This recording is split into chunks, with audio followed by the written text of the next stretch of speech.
हमने कहाँ तक देख लिए थे, आई ड्रॉपर तक देख लिए थे ना। आई ड्रॉपर मतलब क्या हो जाता है, किसी और जगह के कलर को अपने बॉक्स में फिल करना है। अभी नेक्स्ट टूल हमारा देखने को मिलेगा आउटलाइन। ठीक है, तो आउटलाइन अपन ऑलरेडी यहाँ से देखते थे, ये देखो दिख रहा है, यहाँ से देखते थे ना। चलो हम ड्रॉ करते हैं, ये पेज है हमारा।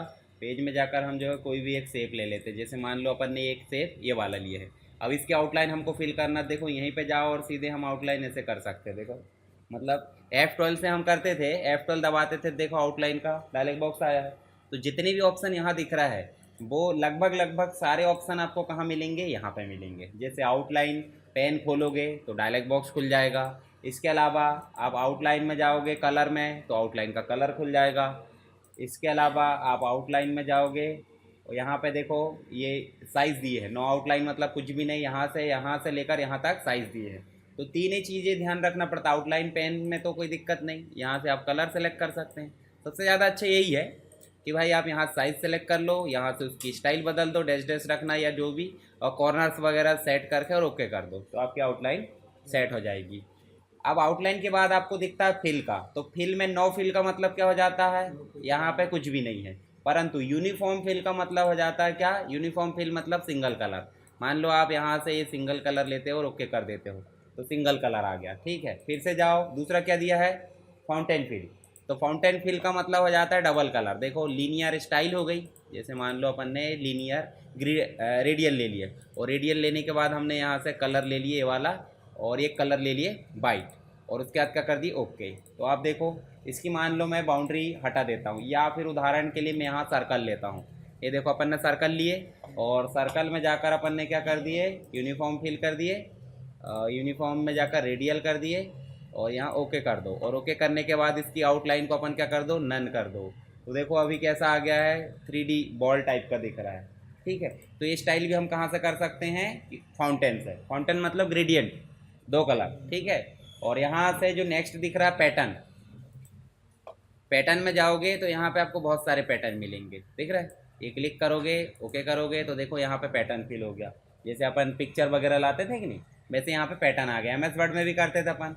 अब आ जाता है टेक्सचर, तो टेक्सचर में भी आपको यहाँ बहुत सारे टेक्सचर दिए। जैसे देखो इनमें से कोई भी आप सेलेक्ट कर लो और उसके बाद ओके कर दो तो देखो ये टेक्सचर आ जाएगा। ठीक है, पैटर्न टेक्सचर बने बनाए हैं, सिर्फ आपको फिल करते बनना चाहिए।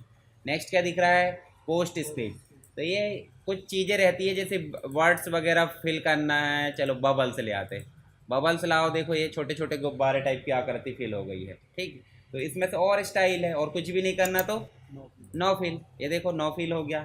और अगर सिंगल कलर करना तो आप यहीं से कर सकते हैं ना, ये देखो।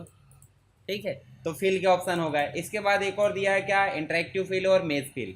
इंटरेक्टिव फिल का मतलब क्या हो जाता है, आप ऐसे क्लिक करोगे, ये भी एक प्रकार से ग्रेडियंट या ट्रांसपेरेंसी टूल जैसा ही काम करता है। अब आप कलर बदल दो, यहाँ कलर बदल दो और यहाँ कलर बदल दो, दोनों का कलर आपको दिख रहा है। देखो यहाँ पे दिख रहे होंगे दोनों कलर, और इसका एक प्रकार से ग्रेडियंट ही है ये।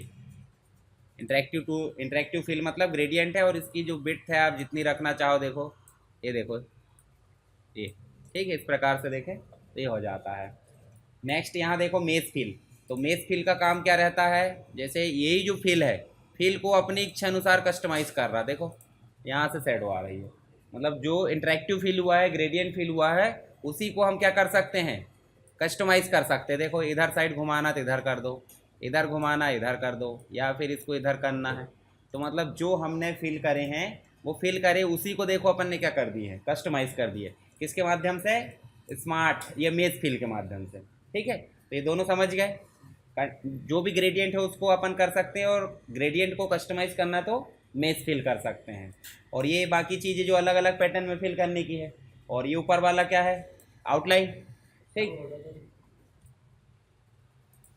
चलो यहाँ पे अपन को ये चीज़ें समझ गए। ये तीन चीज़ें बहुत इंपॉर्टेंट है। अब मान लो आपको इसका डायरेक्टली फिल करना है तो आप F11 दबा दो, देखो फिल फाउंटेन फिल आ गया। बाकी चीज़ें नहीं आएगी पर फाउंटेन फिल आ गया है। F12 दबाओगे तो क्या आ जाएगा, F12 में आपको आउटलाइन पेन मिल जाएगा। और अगर आपको देखना है कौन सी चीज़ें क्या फिल है, देखो यहाँ पे मेज फिल दिख रहा है इसमें, ये देखो। और आउटलाइन में कुछ है क्या, नहीं है। आप आउटलाइन का कलर यहाँ से सॉलिड करना तो राइट क्लिक कर दो, और फिल करना तो आप क्लिक कर दो। ठीक है, तो इस प्रकार आप कर सकते हैं। चलो ये चीज़ हो गई। अब ऊपर से देखें, पिक टूल बन गया, शेप टूल हमारा पहला वाला हो गया है। पहला वाला बोले तो इसी शेप में अगर कस्टमाइजेशन करना तो हम क्या करते हैं, शेप टूल का उपयोग कर लेते हैं ना। बाकी चीज़ें और देख लेंगे अपन, एक क्लास और रहेगी। क्रॉप टूल अभी नहीं देखे अपन ने। यहाँ से जूम टूल है, बड़ा करना, और अगर अपन यहाँ से माइनस कर लेते हैं तो देखो यहीं से माइनस कर सकते हैं और यहीं से प्लस कर सकते हैं। और ये जो नेक्स्ट दिख रहा है ये हैंड टूल है। हैंड टूल बोले तो पेज को इधर उधर खिसकाना, ठीक। इसके अलावा अपन ने लाइन टूल नहीं देखे अभी, लाइन टूल रहने दो। ये देखो यहाँ स्मार्ट फिल भी है, इनको अपन बाद में देखेंगे। तो जो टूल बचे हैं उनको रहने दो, जो टूल है उनका उपयोग करके अपने को डिज़ाइन बनाना। अब बताओ, जो पावर क्लिप बताया था कल बन गया था? पावर क्लिप बोले तो अच्छा देखो, पावर क्लिप से अपन ने क्या करे थे, पिक्चर को इसके अंदर लाए थे। हम यहाँ से शेप को इसके अंदर ला सकते हैं। कैसे लाओगे, इसको सेलेक्ट करें, इफेक्ट में गए, पावर क्लिप में गए, प्लेस इनसाइड में गए, इसमें लाकर क्लिक कर दिए। एक मिनट, नहीं आ रहा क्या, रुको, कुछ तो दिक्कत है। या फिर इसको अपन क्लिक करते हैं इसको, और इसके अंदर लाकर देखते हैं, आ गया। तो देखो अब इसके अंदर अपन जो है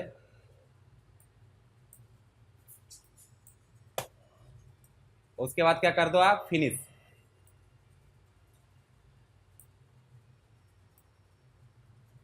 ये अपन ने इस प्रकार करे और इसको कर दिए फिनिश। अब देखो जो शेप है, शेप को शेप के अंदर ला सकते हैं पावर क्लिप के माध्यम से। पिक्चर को तो ला ही सकते हैं,